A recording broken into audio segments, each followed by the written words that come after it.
Merci de regarder Balafon Télévision. Bienvenue dans le Grand Plateau. Au menu ce soir, le poste de vice-président de la République pourrait voir le jour dans la Constitution. Dans le cadre de la révision de certaines dispositions de la loi fondamentale, le Parlement, réuni en congrès ce 2 avril 2026 à Yaoundé, examine un projet de loi constitutionnelle. Le texte prévoit que le président de la République peut être assisté d'un vice-président nommé dont le mandat est aligné sur celui du chef de l'État. Il précise également les mécanismes de succession en cas de vacance du pouvoir, décès, démission ou empêchement définitif. Le vice-président achève le mandat en cours. Le projet introduit également une obligation de déclaration des biens pour un large éventail de responsables publics au début et à la fin de leur fonction, dans une démarche de transparence et de bonne gouvernance. Comment analyser ce projet de réforme constitutionnelle qui, avant même son adoption, suscite de nombreuses réactions? On en parle avec notre invité, Éric Pépin-Bicaye, analyste politique, sera avec nous en seconde partie d'émission. Pour l'heure, place au journal.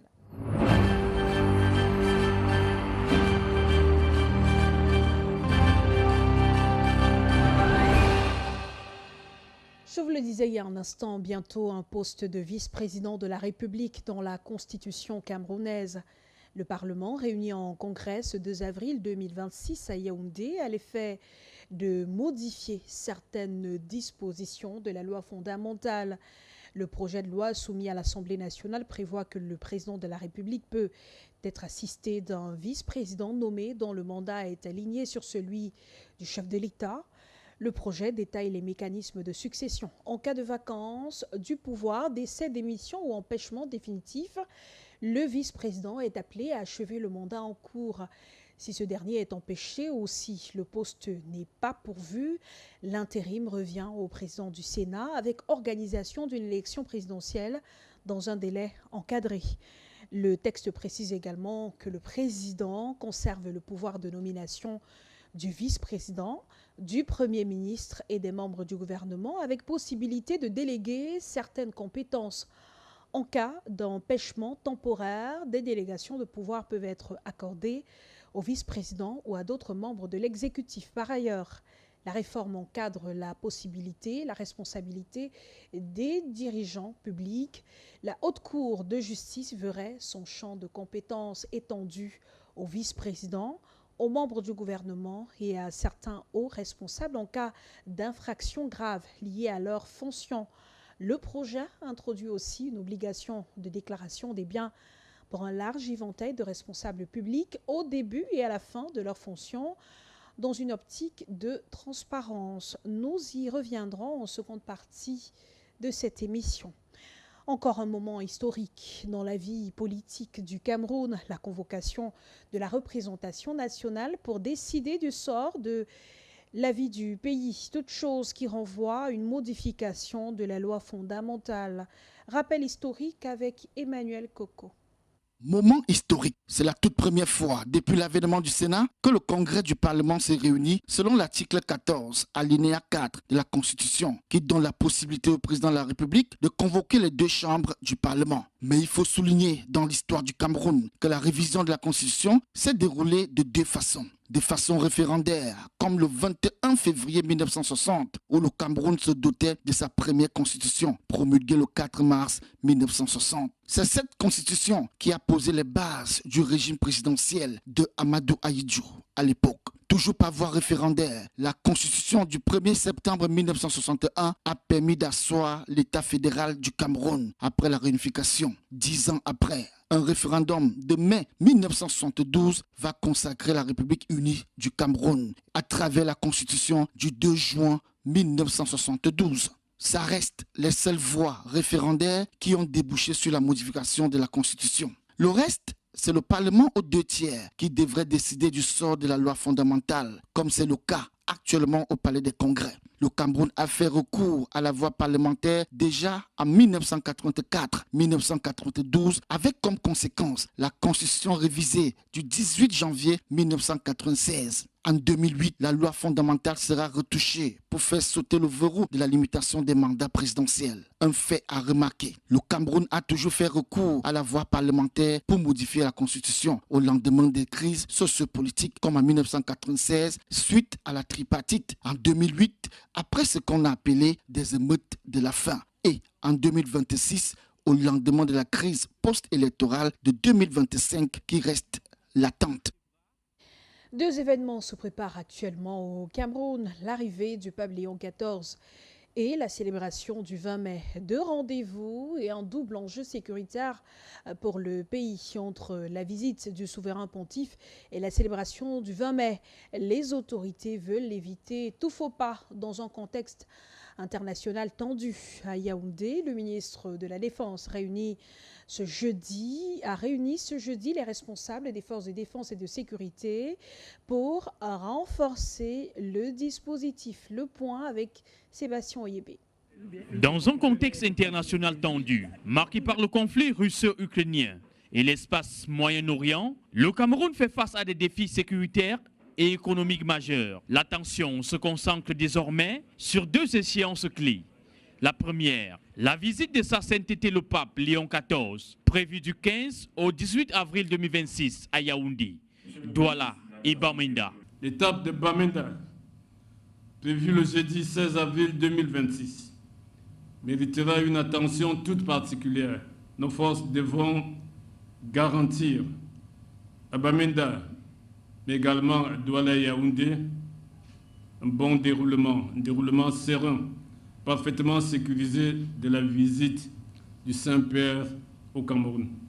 La seconde, la célébration de la 54e édition de la Fête nationale de l'Unité, le 20 mai 2026. Moment fort de la vie de la nation, mobilisant l'ensemble des forces de défense et de sécurité. Cet événement annuel, vous le savez, affirme et consolide l'unité nationale. Il mobilisera l'ensemble de notre dispositif de défense et de sécurité sur l'ensemble du territoire national. Je saisis cette occasion pour féliciter chaleureusement l'ensemble de nos forces pour la très bonne couverture sécuritaire de l'élection présidentielle du 12 octobre dernier. Face à des menaces variées, terrorisme à l'extrême nord, les tensions dans les régions du nord-ouest et du sud-ouest, et frictions frontalières, la vigilance reste de mise. Les forces de défense et de sécurité réaffirment leur engagement à protéger les populations et à garantir l'intégrité territoriale, dans l'honneur et le sens du devoir. Également dans l'actualité, Anissé Georges Canet, président du Manidem, sera inhumé à Bomonor sur la terre de ses ancêtres. L'information est confirmée par le parti qui supervise l'organisation des obsèques conformément à sa dernière volonté. Mais les préparatifs se déroulent dans un climat de tension. La famille, le parti et les enfants, actuellement en contentieux devant le tribunal, ne s'accordent pas sur la date de la cérémonie. Gertrude Fernande-Bichouka. Pour les ayants droit de Georges Anissé Canet, pas question d'être de simples spectateurs aux obsèques de leur père. Les enfants et Canet font le reproche au Manidem de vouloir organiser les obsèques sans concertation avec eux. Les enfants, le parti et la famille sont en désaccord.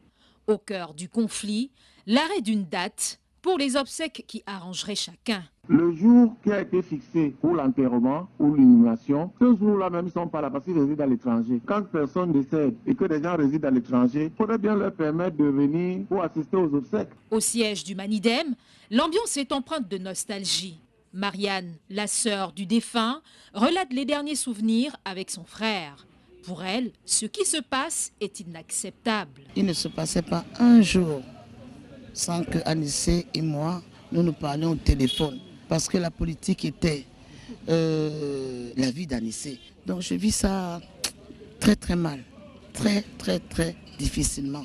Juste des incompréhensions que je ne comprends pas venant d'une partie de la famille d'Anissé et puis je vais pas dire ses enfants, bon, de son fils aîné. Malgré ces tensions, les préparatifs de la cérémonie d'adieu se poursuivent.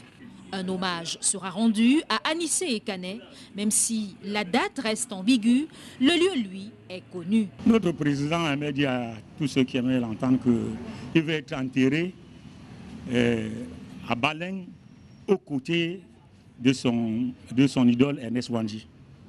À l'impossible d'une tenue, nous avons écrit à l'église évangélique qui nous ont répondu par la négation. Donc on ne fait pas du lieu d'enterrement d'Anissé Ekane un truc mystique. Anissé Ekane sera enterré à Bomono, en attendant que les patriotes prennent le pouvoir et érigent un panthéon et un cimetière national pour tous les martyrs. Au tribunal de première instance de Douala-Boundangor, le référé a été renvoyé au lundi 6 avril. En attendant la fin des discordes, les choses se précisent. Les tissus devant servir d'uniforme se vendent comme des petits pains. Le Manidem multiplie les concertations. Anissé Ekane sera honoré à la dimension du grand homme qu'il a été pour le Cameroun. Un mort et un blessé grave enregistrés à l'issue d'un accident impliquant un engin de construction. L'accident en question est survenu hier mercredi aux environs de 21h, non loin d'une église catholique au quartier Lendi, dans le 5e arrondissement de la ville de Douala. Nos reporters Loïc Teguia et Olivier Fotso, dépêchés sur les lieux, ont pu collecter quelques informations. Marinette Ngimfak pour les détails. Un mort et un blessé grave, c'est le bilan de l'accident de circulation survenu dans la soirée du mercredi 1er avril 2026 à quelques encablures de la paroisse Christ-Sauveur de Mbongué dans l'arrondissement de Douala 5e. L'engin lourd, une pelleteuse, a perdu le contrôle et dans sa chute, écrasé ses propres occupants. Je sortais de chez moi avec ma moto, avec un ami. Subitement, je vois l'engin. Il était garé là-haut. Maintenant, le frein a lâché. Il venait maintenant vers nous. Moi aussi, je recule un peu derrière. Il frappe là. Il y a eu un mort. Et c'est le conducteur, c'est comment on appelle, le motobo, je ne sais pas. S'il est encore vivant, mais les sapeurs sont venus. Il y avait aussi la gendarmerie, même la police était là. Mais on a fait tirer au moins sur l'engin en route. Et puis, on a enlevé l'autre personne. Il était encore vivant. Mais il parlait, mais on l'a transformé à l'hôpital. Je ne sais pas quel hôpital. Oui, voilà le scène. Donc, sûrement, c'est le frein qui a lâché. C'était le frein. Tu sais que dans les camions, les gens de gros engins ici, ça n'a pas tellement de frein. Avec les vieilles ici, on a même fait comment on appelle, visite technique. Ici au Cameroun, on ne fait pas. Oh, c'est le contrôle de quoi au Cameroun, on ne sait pas. C'est ça qui a fait tuer même le monsieur ici. C'est qu'il ne mourrait pas. S'il y avait même visite technique. Par exemple, quand il montait, subitement, il s'est arrêté là. Après, à l'instant, devant moi, et que moi, même si je roulais, si je faisais seulement moins d'erreurs, c'est que je ne vis plus. C'est que moi-même, ça me prenait. En cette veille de la célébration de la mort et de la résurrection du Christ Sauveur, la circulation sera davantage dense. L'heure est à la vigilance. Colère monte au sujet des infanticides au Cameroun. 3 enfants ont perdu la vie au seul mois de mars. Un bilan qui choque et indigne l'opinion. Après le drame de la petite Divine Barga le 18 mars et celui d'Amélie Tchaga et Toké, 11 mois tués, le 24 mars, Ndokpassi 3 par son oncle en fuite. La douleur reste vive et les interrogations persistent. Qu'attendent les populations face à cette spirale? Jessica Tenos-Maché a baladé son micro dans les rues de Douala. Un enfant sacré, ça ne se donne pas. Donc c'est un don. Parce qu'il y a des gens qui ont l'ordre du monde qui ne parviennent pas à avoir un enfant. Et quand tu parviens à avoir un enfant et quelqu'un vient ôter la vie de l'enfant, mais je vois que ces gens-là méritent même la peine de mort. Et le gouvernement devrait vraiment sortir une loi et être ferme sur cet aspect-là. Parce que moi, je vois, après, on envoie les gens en prison. Après quoi? Si quelqu'un prend la peine, qu'est-ce que veut dire peut-être de ôter la vie à un enfant? Vraiment, qu'on le met aussi qu'on le met dans un endroit public et qu'on continue avec lui. Je pense que si on fait ça sur 2, 3, 4 personnes, ce genre de mal doit s'arrêter. Le gouvernement a le devoir et la mission de protéger ses citoyens. Donc on ne peut pas observer de telles atrocités et rester aussi historique, c'est pas possible. Donc, vous voyez la population, on en parle dans les réseaux sociaux, tout le monde est... Parce que c'est inimaginable en fait que des gens commettent ce genre d'actes. Donc il faut des sanctions les plus sévères pour ce genre d'actes. Le phénomène devient de plus en plus récurrent. Et je pense que le gouvernement doit vraiment prendre des mesures très fermes par rapport à ces personnes qui commettent ces actes-là. Et tu ne peux pas commettre un acte violent, un enfant tué, et puis on te laisse en vie. On te laisse en vie. On doit aussi te mettre là, on doit aussi t'abattre, on doit te tuer. Les personnes qui commettent ces actes atroces doivent être pendues. Il n'y a pas de négociation à faire. Ils doivent être pendus. Et c'est la saison des départs en congé de Pâques. À cette occasion, les élèves du lycée bilingue de Bafoussam rural ont été sensibilisés au comportement à adopter pendant cette période d'arrêt de cours. Objectif, combler les lacunes, mais aussi éviter les dérives et les dangers. Le reportage de Joël Ferdinand Eouanet.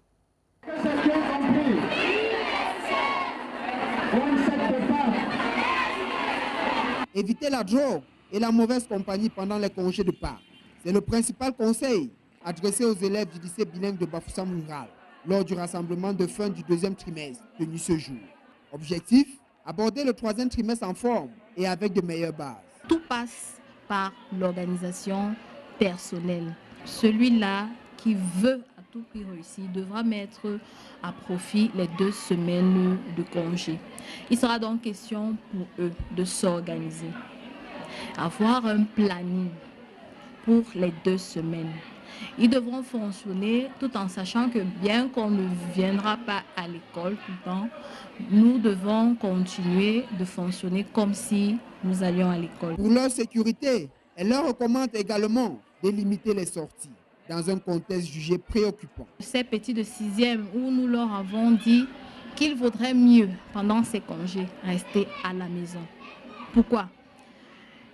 Ces derniers temps, il se passe des choses vraiment atroces. Nous avons attiré leur attention en nous basant sur l'histoire de la petite Divine qui a été assassinée. Cette histoire nous a donc permis de sensibiliser nos tout-petits, filles comme garçons. Nous leur avons demandé de rester à la maison. Les parents, eux aussi, sont interpellés. Leur rôle reste déterminant dans le suivi et l'encadrement des élèves. Le rôle appréciable, c'est le rôle de ce parent qui, depuis le début de l'année, a toujours cherché à savoir comment est-ce que les choses vont pour son enfant à l'école. Est-ce qu'il comprend les cours? Ce parent qui s'est déplacé souvent pour venir voir, rencontrer le surveillant général de son enfant. Comment est-ce que cet enfant évolue? Rencontrer son censeur. Au terme de la cérémonie, certains élèves ont reçu leur bulletin avec satisfaction, tandis que d'autres ont été appelés à redoubler d'efforts. Pour les enseignants du lycée bilingue de Bafoussam rural, l'heure est déjà à la préparation des examens de fin d'année. Les concernés ont reçu une banque d'épreuves à des fins préparatoires. Les responsables misent sur une préparation personnelle efficace pendant ces 2 semaines. Joël Ferdinand Eouanet et Franck Duroc-Tassonquin ont assisté à la remise de bulletins. Reportage. Un moment où je vais me concentrer pour étudier parce que je dois rattraper le temps perdu derrière. Départ en congé pour le compte du 2e trimestre. Ici au lycée bilingue de Bafoussam rural, ce départ en congé marque une période de préparation individuelle des examens officiels. Le fait de leur donner des supports de travail, les encourager à y travailler en toute liberté, d'utiliser rationnellement ces 2 semaines et de nous ramener les sujets traités. De la section francophone à la section anglophone, les candidats ont regagné leur domicile avec une banque de données type examen. Ces élèves, pour la plupart, ont d'ores et déjà élaboré les plannings de travail. Notre administration a mis sur pied des épreuves, une série de 10 épreuves par matière. Donc je compte les traiter et là où j'aurai des difficultés, je vais les noter et les ramener à la rentrée pour qu'on puisse les corriger. Je compte m'occuper en traitant ces différentes épreuves pendant les congés de 2 semaines pour ne pas rester à ne rien faire. Parce que l'objectif principal c'est tout d'abord la préparation pour le bac blanc et aussi pour le bac officiel. Dans ce temple du savoir, les enseignants attendent des apprenants une véritable implication personnelle durant ces 2 semaines de congé. Les examens ne sont pas très loin. Une fois que nous serons revenus, en réalité, ce sera pratiquement la dernière ligne droite. Nous attendons d'eux une immersion dans les différents sujets. Nous avons donné entre 8 et 10 sujets par matière de type examen. Lors de la cérémonie de remise des bulletins du 2e trimestre, le proviseur du lycée bilingue de Bafoussam rural a insisté sur la nécessité de rester concentré à l'approche des examens de fin d'année scolaire, au fin de maximiser les chances du succès. Plus de 2000 chercheurs d'emploi présents au Salon de l'emploi à Douala. Une influence qui traduit la pression sur un marché du travail de plus en plus saturé. Pour sa 17e édition, tenue du 30 mars au 2 avril, cette initiative du Fonds national de l'emploi ambitionne de rapprocher entreprises et demandeurs d'emploi dans un contexte marqué par un taux de chômage estimé à 6,5% selon l'Organisation internationale du travail. Des précisions avec Jessica Tenos-Melché. Des milliers de chercheurs d'emploi ont arpenté CV en main les allées du Salon de l'emploi à la recherche d'une opportunité. Parmi eux, Cédric Ninkam, ingénieur en génie civil, sans emploi depuis 4 ans. Depuis mon arrivée ce matin, je pense qu'il y a beaucoup de chances que je puisse trouver une place au soleil, car j'ai pu quand même déposer quelques CV et je garde espoir. D'autres postes que j'aimerais postuler, il y en a conducteur de travaux du génie civil précisément et technicien en génie civil. D'autres ont saisi cette occasion pour se rapprocher des entreprises dans un cadre moins contraignant que les circuits classiques de recrutement. Been looking for a job in MTN, Orange, PAD, but as you know, in our country you have to have relations and I don't really have. But with God's grace, I'm sure I'll have a job very soon. That's why I'm here today, because I know here we have several opportunities. So I aim to have one, to find one here actually. Face à l'afflux massif des candidats, le directeur général du Fonds national de l'emploi annonce 5500 offres d'emploi disponibles, assurant l'effectivité des recrutements. Nous attendions 2000 offres d'emploi, il y en a 5500. 5500. Nous attendions 500 jeunes chercheurs d'emploi. Nous sommes à plus de 2000 chercheurs d'emploi. Vous avez vu dehors, ils sont partout. J'ai été obligé de demander une salle pour eux. C'est vous dire l'importance que cet outil est en train de prendre dans notre pays. Vous avez des dizaines et des centaines de chefs d'entreprise qui sont là. Et aujourd'hui, il y a beaucoup de chercheurs d'emploi qui vont rentrer avec le sourire, c'est-à-dire avec un emploi, puisque la bourse permet parfois d'avoir des recrutements directs. Un rendez-vous qui pourrait contribuer à réduire le chômage au Cameroun.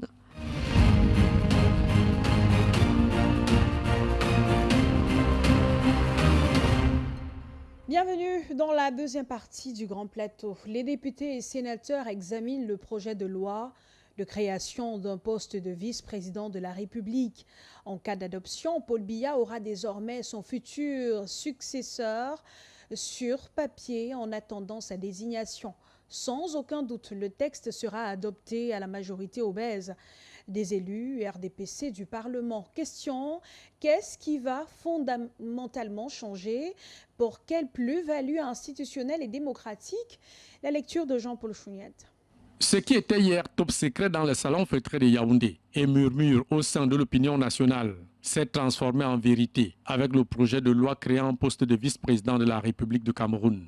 Et selon les usages parlementaires non écrits, les projets de loi venant du gouvernement ou du chef de l'État ont rarement été rejetés par les députés et sénateurs du RDPC, à majorité obèse dans les deux chambres. Aussi infime les risques de se tromper de bonne foi. Des observateurs les plus avertis de la scène politique camerounaise l'ont d'ailleurs affirmé bien avant que notre pays se dotera d'une vice-présidence dans une nouvelle réforme constitutionnelle.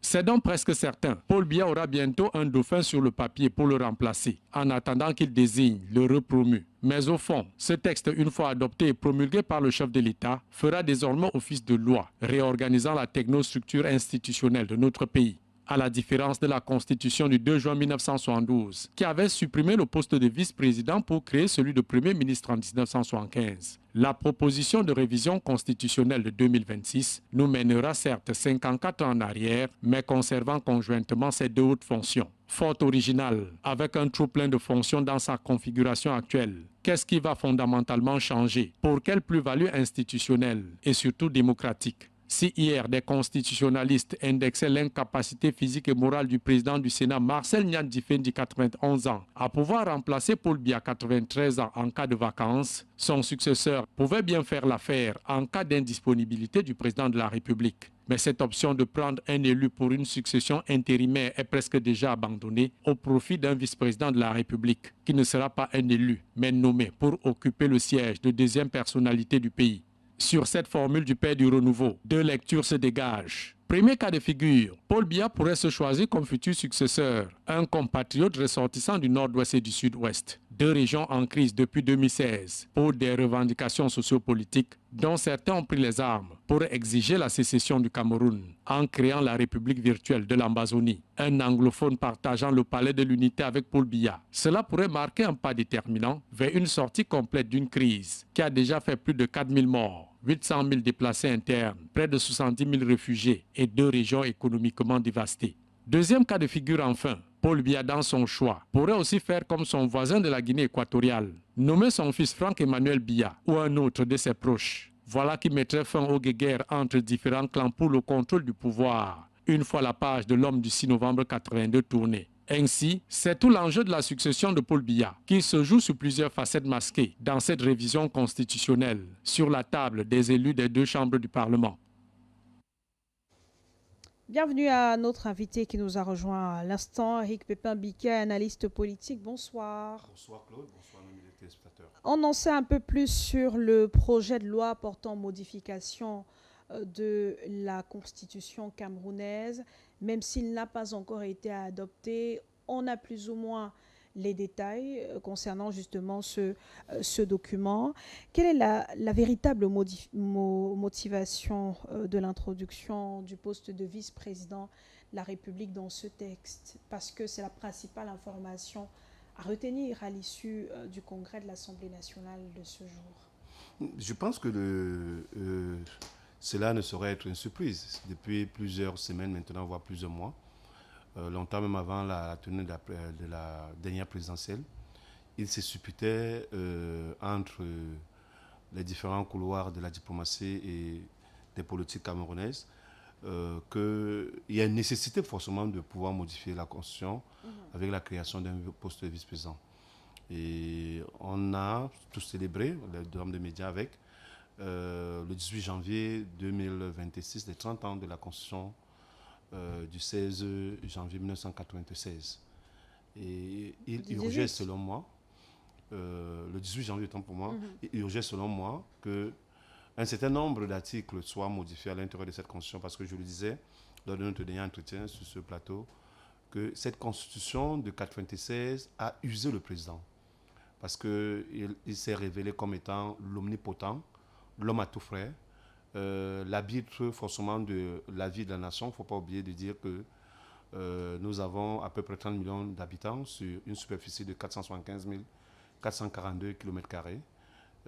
Compte tenu de la complexité d'un État comme le nôtre, il était important de pouvoir créer un poste de vice-président. Mais qu'est-ce qui change de ce qu'on a connu déjà en 1972? Parce qu'il faut dire que le poste de vice-président de la République a déjà existé au Cameroun. Oui, en fait, ce qui change peut-être, c'est le temps, forcément, parce qu'en 1972, les enjeux n'étaient pas forcément les mêmes qu'aujourd'hui. Aujourd'hui, on a quand même un président qui a été réélu pour un 8e mandat et qui a un certain âge. Donc, l'enjeu majeur, forcément, est successoral. La question qui revient forcément dans la tête de la quasi-totalité des analystes, c'est qui succédera au président de la République actuelle. Donc, en 1972, on avait plutôt un problème de formation de l'unité nationale avec des entités héritées de la colonisation, c'est-à-dire la partie anglophone et la partie francophone qui devaient fédérer par rapport au référendum de 1971 qui a abouti à la création de deux États fédérés. Donc là, maintenant, il n'est pas question de créer un État fédéral de deux Cameroun. Il est question de créer un poste de vice-président qui est un poste qui permettra forcément une plus grande opérationnalité dans la gestion des affaires d'État, mais également qui pourra beaucoup plus baliser les règles successorales, parce que le poste de vice-président aujourd'hui, tel que nous avons fait, jeter un regard sur la mouture qui a été déposée, certainement à l'Assemblée nationale, le vice-président d'office est le successeur constitutionnel du président de la République. Mais le vice-président qui est le successeur constitutionnel du président de la République, doit-on comprendre que le président de la République est en train de préparer sa sortie? C'est une évidence. C'est une évidence. Je pense que je faisais partie de ceux qui disaient que la énième candidature du président de la République à l'élection du 12 janvier 2005, pour moi, était une candidature de trop. Et que même en interne, à l'intérieur du parti au pouvoir, cette candidature n'était pas la bienvenue. Mais raison faisant, avec le concept d'édition de parti, la plupart des leaders de cette formation politique n'ont jamais eu le courage d'oser dire au président de la République que je pense qu'il était temps pour lui de pouvoir céder la main à une nouvelle classe de dirigeants et à une nouvelle génération de dirigeants. Donc là maintenant, je pense que les dés sont bipés. Sur la base de ce texte que nous avons vu, on voit clairement qu'il y a une traçabilité par rapport à la succession du président de la République. Et forcément, le profil pourrait se définir au fur et à mesure que nous allons évoluer par rapport à l'adoption ou non de ce texte. Parce qu'il faut qu'il soit adopté à l'Assemblée nationale et qu'il soit par la suite promulgué par le président de la République pour qu'il soit acté définitivement comme étant une loi modifiée de la Constitution de 1996. Dans ce projet de loi, il est dit que le vice-président sera le successeur constitutionnel du président de la République. Est-ce à dire que le vice-président de la République, en cas d'empêchement, en cas de vacances, pourrait devenir, sans être passé aux élections, par les élections, pourrait devenir le président de la République? Je pense que rien n'est une surprise dans le timing qui a été mis par rapport à cette modification.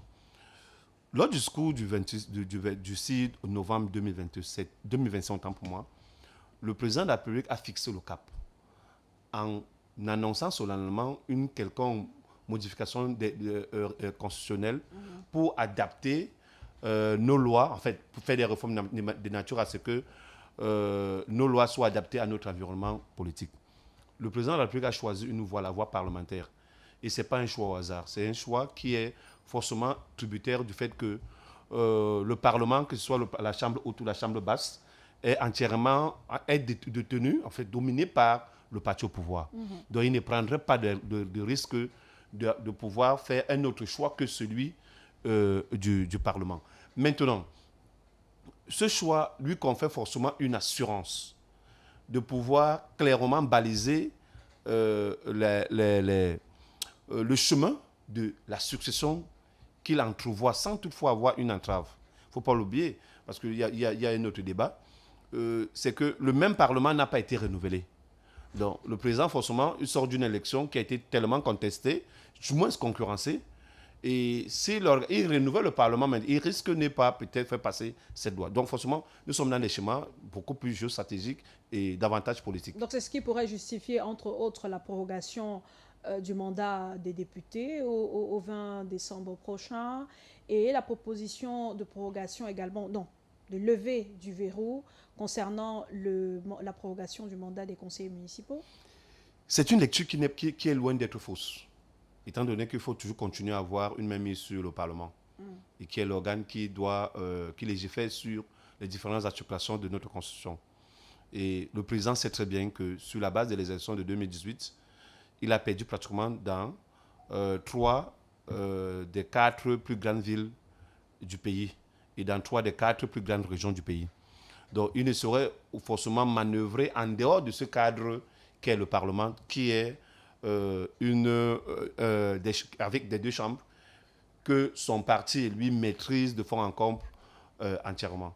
Le président de la République pourrait, Éric Pépin-Bikaï, avec l'adoption de cette loi, nommer le vice-président de la République son successeur constitutionnel. N'est-ce pas là mettre à mal la souveraineté du peuple? En fait, il y a deux lectures. Une lecture légaliste et une lecture légitime. Forcément, le vice-président nommé, sur le plan des textes, est légitime. Mais sur le plan de la méthode, en fait, sur le plan de la légitimité, peut être contesté. Parce qu'en réalité, dans tous les pays que nous respectons d'ailleurs et que nous apprécions, la modification d'une telle constitution, en fait, d'un tel dispositif constitutionnel, forcément passe par la voie référendaire, donc la voie populaire. Il ne faut pas oublier que certains observateurs, et puis moi je suis d'accord avec ceux-là, se sont rapidement fondés en disant que le texte introduit aujourd'hui à l'Assemblée nationale est une pâle copie d'un texte qui avait été introduit en Côte d'Ivoire en 2016 et modifié en 2020. C'est-à-dire qu'à l'époque, le président Ouattara voulait créer un poste de vice-président sur la base d'un colistier. Il s'est rapidement rebiffé en proposant non pas la création d'un poste sur la base d'un colistier élu au suffrage universel comme lui également président, mais plutôt un président nommé. Donc, à chaque fois qu'on veut nommer à un poste si important un successeur constitutionnel, il y a une sorte de violation des règles démocratiques. Mais nous sommes aussi dans la limite de la légalité et de la légitimité. Maintenant, il faut aller voir là où, des deux concepts, quel est le concept sur lequel on peut beaucoup plus s'appuyer et quel est le concept sur lequel on devrait davantage s'appuyer dans ce contexte. Dans ce contexte, on s'appuie sur la nomination du successeur constitutionnel du président de la République. Ailleurs, il est soit élu parce que il se présente également à l'élection présidentielle. Ailleurs, sous d'autres cieux, il est désigné par le Parlement. Pourquoi ces deux options n'auraient pas pu être envisagées dans notre contexte camerounais? Soit la désignation par le Parlement, soit la désignation par la voie des urnes. Non, la désignation par le Parlement, il faut un peu écarter ça dans les règles démocratiques. La voie des urnes reste la meilleure option pour la désignation d'un poste de vice-président. Et à l'intérieur de ce concept, il y a un peu le régime démocratique, politique également, qui est questionnable. Parce qu'il ne faut pas oublier qu'actuellement, nous sommes dans un régime présidentiel. Lorsque on a la création d'un poste de vice-président, on a comme l'impression qu'on bascule dans le régime présidentialiste. Mais selon certains constitutionnalistes, nous sommes tombés dans ce qu'on appelle le régime présidentiel renforcé, avec le poste de vice-président. Un vice-président, dans une démocratie comme la nôtre, devrait être en principe élu au suffrage universel au même titre que le président de la République. Mais là, nous sommes dans une modification de la Constitution où le président entrevoit nommer un poste de vice-président d'une manière ou d'une autre. Qu'on soit dans en fait, nous sommes dans une posture de légalité par rapport à la loi, mais cette légalité sera entachée forcément des polémiques. Il serait normal que l'opinion publique puisse s'interroger par rapport à cette méthode du président de la République qu'il a choisie, celui de pouvoir modifier la Constitution avec la création d'un poste de vice-président où le vice-président sera nommé. Avec cette situation dénoncée par beaucoup d'hommes politiques, des députés même qui ont réagi à l'issue de l'ouverture de ces travaux de ce jeudi, est-ce qu'on devrait plus ou moins avoir déjà une idée de qui sera le vice-président nommé par le président de la République? De manière générale, c'est un peu une question piège. Il ne faut pas oublier que la Constitution confère un certain nombre de prérogatives au président de la République. Il nomme aux emplois civils et militaires. Oui. Et il y a aussi un autre élément qui est non moins important, le côté discrétionnaire. C'est-à-dire que la nomination d'un poste d'un vice-président peut ne pas répondre aux critères populaires, parce qu'il ne faut pas oublier que le débat qui revient, c'est celui de pouvoir attribuer ce poste à un ressortissant du Nord-Ouest ou du Sud-Ouest. Pour l'équilibre. Voilà. Mais il ne faut pas oublier également de dire que la création des nouvelles institutions, forcément, met sur pied, en fait, met en branle un certain nombre de jeux, de jeux sociologiques, une recomposition sociologique. Vous avez vu ce qui s'est passé forcément à l'Assemblée nationale, au Sénat, là où on ne s'attendait pas. Il y a des profils qui n'étaient forcément pas les plus visibles, qui ont été portés à la tête de ces deux chambres-là. Là, dans le contexte du vice-président, ça peut venir de partout.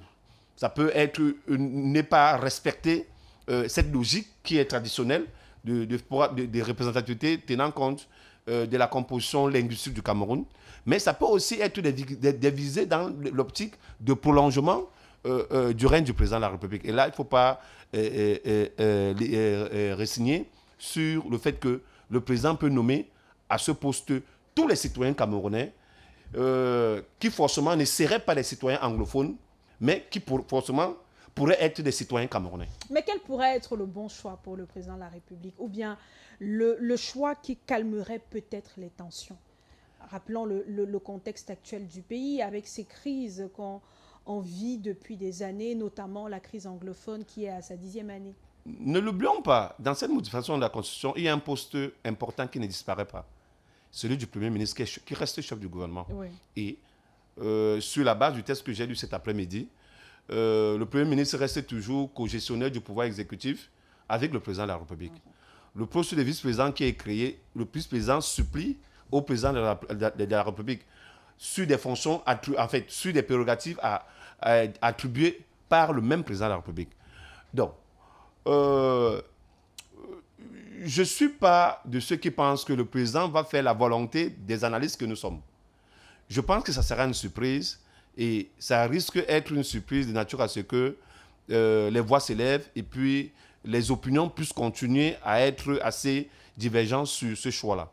Mais je suis sceptique. Le président ne fera pas un choix sur la base de la volonté populaire par rapport au choix du poste de vice-président. Éric Pépin-Bicaye, dans ces mêmes textes, dans ce même projet de loi modifiant et complétant certaines dispositions de la Constitution du 2 juin 1972, il est dit que le président de la République peut être assisté par le vice-président. Est-ce à dire que c'est plus ou moins accessoire?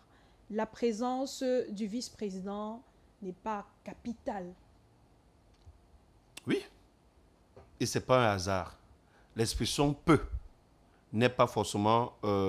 Devrait oui. Ou doit? Voilà. N'est pas forcément un choix au hasard. Je pense que les sémiotiques qui ont animé la rédaction de ce texte ont compris pourquoi ils ont mis « peut ». Mais moi, je pense qu'il ne faut pas s'arrêter sur ce verbe d'État. Il y a des dispositions qui permettent, qui donnent des pleins pouvoirs à ce poste de vice-président, qui viendrait forcément du président.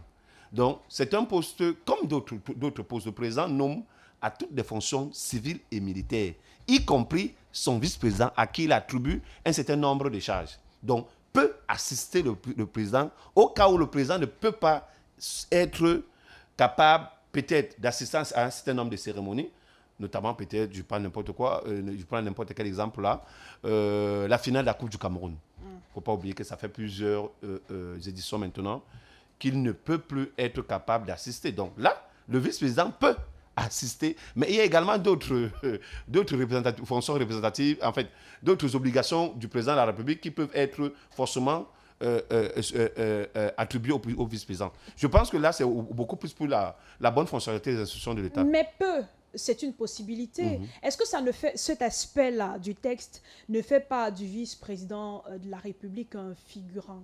Pourtant, il est sur les textes la deuxième personnalité du pays. Dans la nature même de ce texte, il était un collaborateur direct du chef de l'État.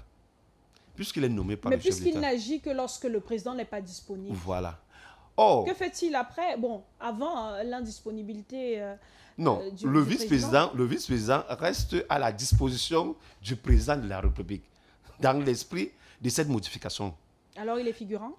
Non, on ne peut pas dire qu'il est figurant.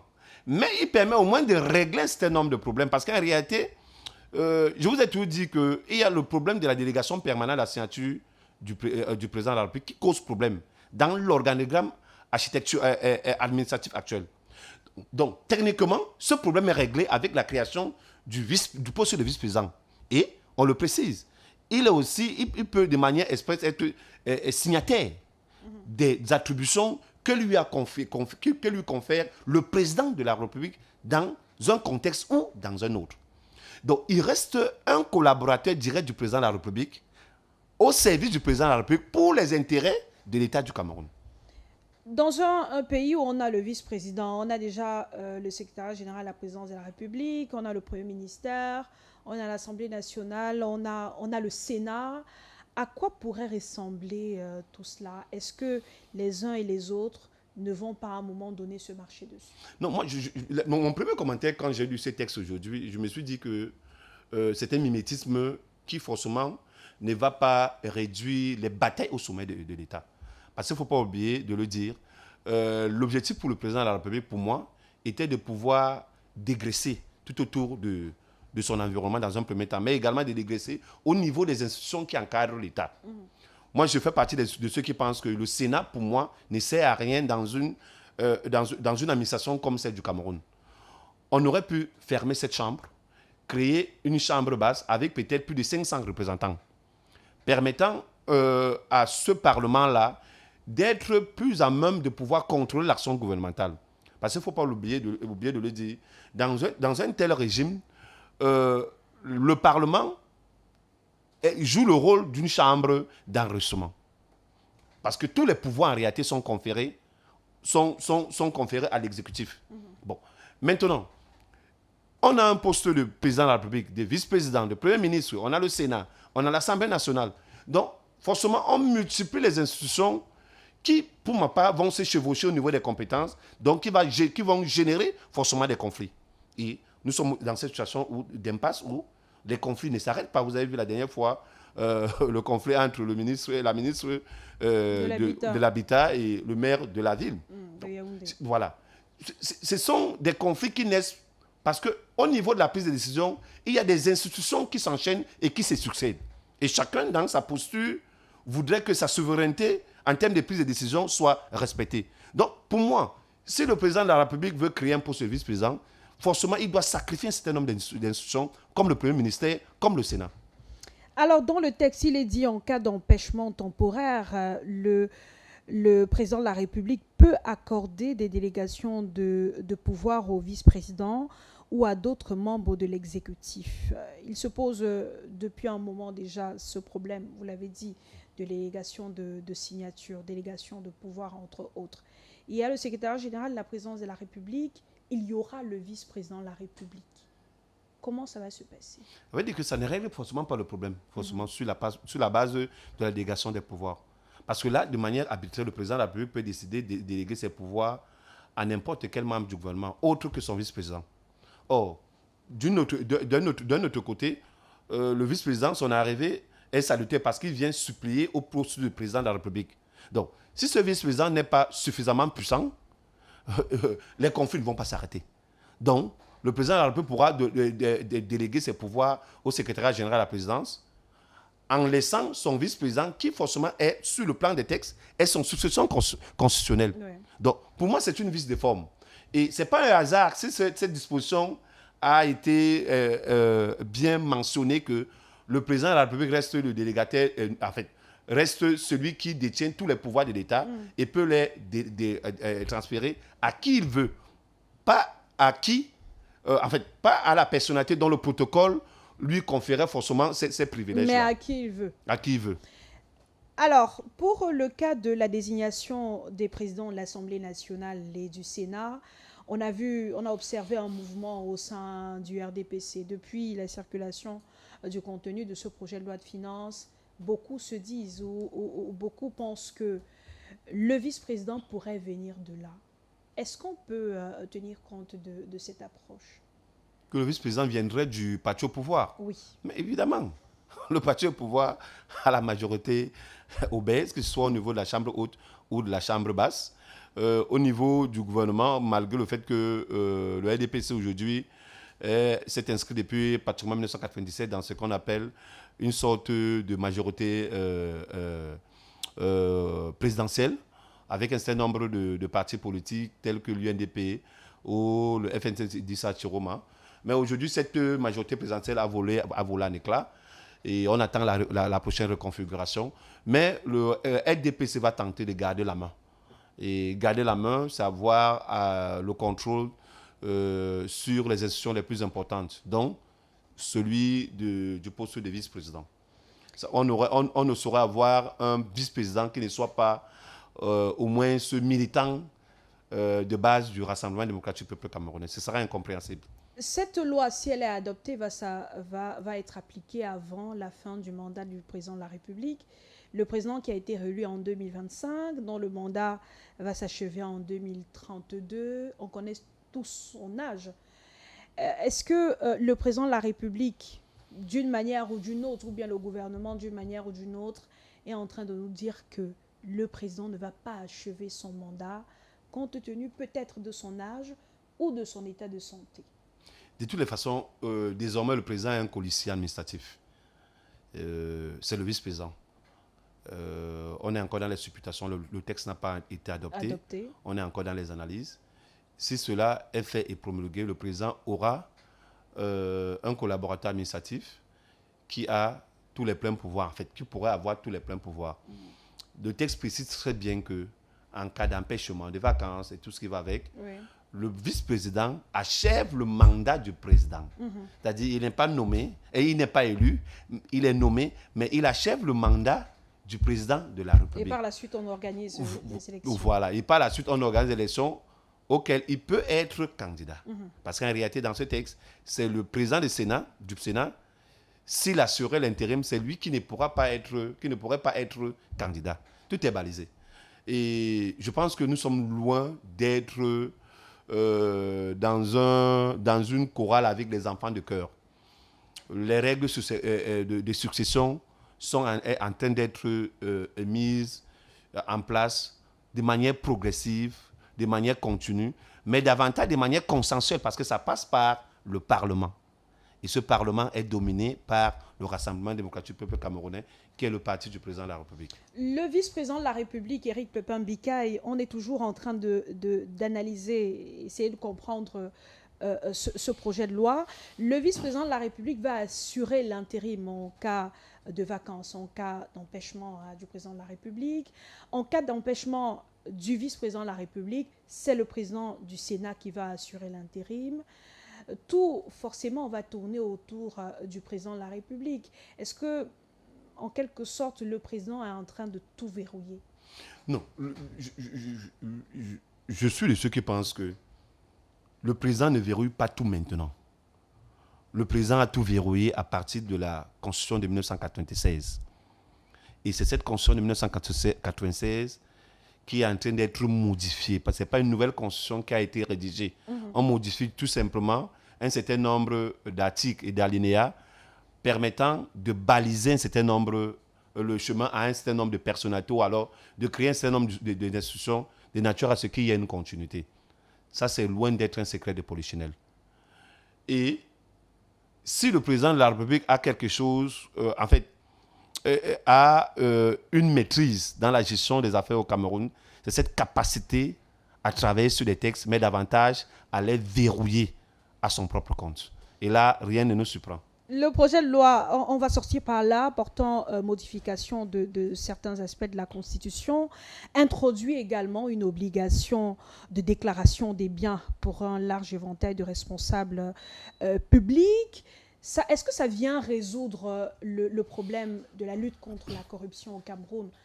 Parce que ça a été dénoncé par beaucoup d'hommes politiques, cet aspect de la Constitution qui oblige certains responsables à déclarer leurs biens avant la prise de fonction et après.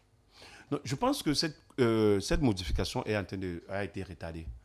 Parce que je pense qu'elle figure dans la Constitution de 1996 et pendant très longtemps, un certain nombre de leaders d'opinion, de partis politiques se sont élevés pour demander au président de la République, si vous voulez lutter contre la corruption, il faut d'abord que l'ensemble de tes collaborateurs et puis ceux qui ont accès à des postes administratifs puissent être capables de déclarer leurs biens avant et après. On est heureux que ça revienne peut-être plus de 30 ans après, encore en débat dans le cadre de cette modification de la Constitution. Est-ce que ça peut résoudre la corruption? Détournement Pour moi, je ne pense pas, parce qu'aujourd'hui, la corruption a atteint des tentacules qui vont au-delà des postures administratives d'un certain nombre de responsables. Peut-être qu'il faut y associer également un problème de moralité de l'ensemble de ceux qui sont appelés à pouvoir avoir accès à des postes administratifs ou à des postes électifs. Mais sur la base du texte, je pense qu'on n'arriverait pas au résultat si on reste sur le fait que je puisse être capable de déclarer que j'ai 2 véhicules lorsque j'ai été nommé et puis lorsque j'ai perdu mon poste nominatif, j'ai encore les 2 véhicules, alors j'aurais plutôt un véhicule. Je pense que c'est un peu enfantin. Dans les pays qui se respectent, la lutte contre la corruption a franchi d'un cran. Notamment le fait qu'un certain nombre de pays aujourd'hui ne font plus circuler les biens. Tout est numérique maintenant. Ce sont des aspects sur lesquels le gouvernement peut travailler pour réduire des contacts avec certaines autorités de la scène publique. Je suis pas en train de dire que ce n'est pas déjà fait, parce que si vous regardez un peu un certain nombre d'entreprises publiques comme la CNPS, et bien d'autres, tout s'est fait maintenant de manière numérique. Oui. C'est appréciable. Même au niveau des impôts avec la déclaration, tout s'est fait de manière numérique. Mais il faudrait que cela soit généralisé, peut-être pour limiter le contact entre les hommes et faire en sorte que les biens ne circulent pas également à l'intérieur des bureaux pour les services quelconques. Le projet de loi n'a pas encore été adopté. Est-ce qu'il y a des chances qu'elle ne passe pas cette loi? Vous y croyez? Non. Je pense que cette loi telle qu'elle a été déposée aujourd'hui par le président de l'Assemblée nationale, d'ailleurs il y avait un discours qui accompagnait la présentation de cette modification de la Constitution, elle va passer comme une lettre à la poste, comme on a coutume de le dire, simplement parce que le RDP, c'est un parti très soudé et ils sont, comme on dit, up-to-date par rapport aux orientations venant de la haute hiérarchie, donc du président de la République. Et pour moi, quels qu'en soient les cas, cette modification à la Constitution a tout son pesant d'or. Bon, maintenant, tel que ça a été orienté, pour moi, ça ne m'arrange pas parce qu'il fallait forcément qu'elle respecte les règles de la démocratie, notamment la voie référendaire où on donne la possibilité au peuple de se prononcer. Ça, c'est le premier élément. Le deuxième élément, qu'elle puisse se faire avant l'organisation des élections présidentielles avec le concept de colistier, qui aura toute la légalité nécessaire pour pouvoir assumer aux fonctions qui lui sont définies par la Constitution. Bon, tel que c'est fait là, je suis de ceux qui pensent que le poste de vice-président qui est en cours d'être créé au Cameroun n'est qu'un collaborateur du chef de l'État au service du chef de l'État et des orientations de la nation camerounaise. Éric Pepin-Bikaï, merci. C'est moi qui vous remercie, Claude. Merci aussi à vous de nous avoir suivis, chers téléspectateurs et internautes. Pour sortir, BGFI Banque Cameroun lance les puits de l'espoir, un engagement fort pour l'accès à l'eau potable dans l'extrême nord et le nord Cameroun, sans forage pour transformer le quotidien des populations où la sécheresse se fait intensément rude. Ces puits de l'espoir ont été lancés au lendemain de la célébration de la Journée mondiale de l'eau. Les cérémonies de lancement se sont tenues respectivement à Maroua et à Garoua. Compte rendu dans cet élément que je vous invite à suivre tout en vous souhaitant une excellente fin de soirée en compagnie des programmes de Balafon Télévision. Depuis son installation dans les régions de l'extrême nord et du nord, BGFI Banque Cameroun a multiplié les activités de soutien en faveur des populations. Cette fois-ci, avec les puits de l'espoir, BGFI Banque Cameroun franchit une nouvelle étape en affirmant sa volonté de faire de son engagement sociétal un levier majeur d'impact au service des populations. Le premier espoir a jailli dans l'extrême nord.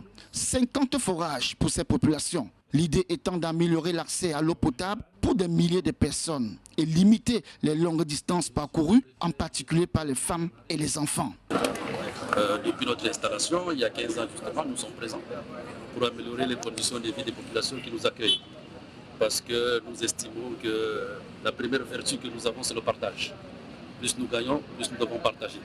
Parce qu'aujourd'hui, vous avez suivi le gouverneur qui parle d'un problème très grave dans l'extrême nord, qui est un problème d'eau, où nous voyons les animaux et les hommes se partager des marques d'eau. Nous ne pouvons pas être insensibles à ce genre de situation. Du côté de la mairie de la ville de Maroua, on salue encore ces 50 forages qui arrivent pour irriguer les ménages. BGFI Banque, en tant qu'entreprise citoyenne, vient, n'est-ce pas, appuyer les actions du gouvernement de la République. Pour cela, je voudrais, au nom de toutes les populations de la ville de Maroua, remercier très sincèrement la BGFI Banque et pour leur dire que ces 50 puits viendront effectivement résoudre un problème criant d'eau dans la ville de Maroua et dans ses environs. C'est quelque chose de formidable. Cet engagement de BGFI Banque Cameroun qui s'inscrit dans la durée a aussi fait des erreurs dans la région du Nord. Pour ce deuxième espoir qui a jailli à Garoua, le gouverneur Jean Abaté Edi n'a pas manqué de relever que ce geste vient réduire les maladies liées à la consommation d'eau insalubre. Et tout simplement dire combien nous sommes satisfaits de cette initiative fort opportune et heureuse qu'une banque dont on connaît la mission. La mission essentielle de la banque, c'est de faire du profit.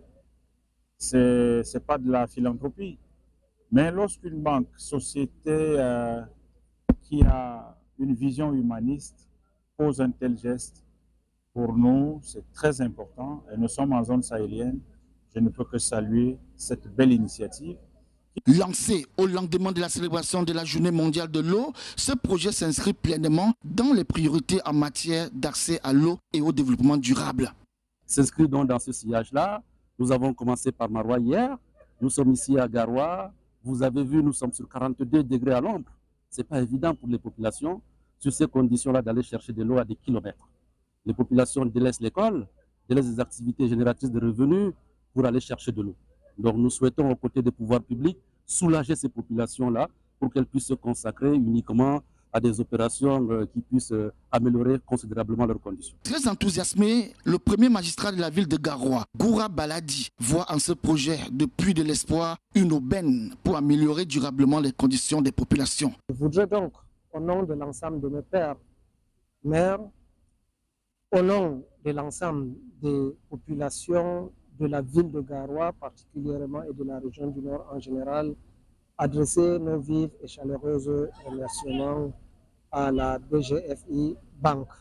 À travers les Puits de l'Espoir, BGFI Banque Cameroun confirme son rôle de partenaire de référence pour le développement en apportant des solutions concrètes aux besoins essentiels des populations. Un vrai partenaire pour l'avenir.